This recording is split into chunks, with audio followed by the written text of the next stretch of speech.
آل یک درگه کنه تو وقت زی کسی خانم کدر بشی حاجی صاحب بشی حاجی صاحب دروی اولی بودیم کجا مردم میدی یا دروی اولی نشان میدادیم با سجره مبارک نشان میدادیم یعنی سجره مبارک هم زیارت میکرد حال خودیجه خانه است که قدر تاب و توان دارد این حال شما پیراهن حضرت امام حسین آقا این پیراهن سید شهدا اما تو که با بیبی صاحب گفته بود که پیراهن ما با امتهای جدم بده که با امام دعا کنم امام با جان دعا کنم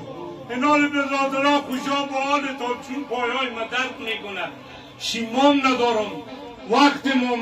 وقت نزدیک است گفتی اشکری صاحب که وقت رفتن از دیگه اگر خدای کریم میدونه و اصرارش حضرت مولانا صاحب دفعالی میشه بازگیری هم میکرد آقا صاحب وقت رفتن از اون نمون رفت ما هم میدیم از پیشتیر بچیم خوشا با حالتان که این پیران حضرت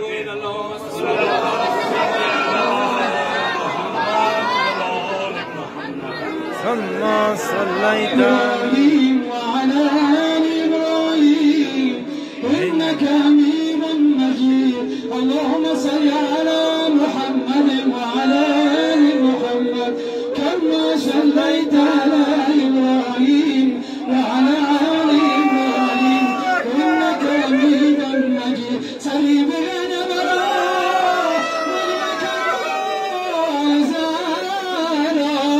بديد الشام الليل رغم قدم الضاي وسعي بديد الشام الليل رغم قدم الضاي وسعي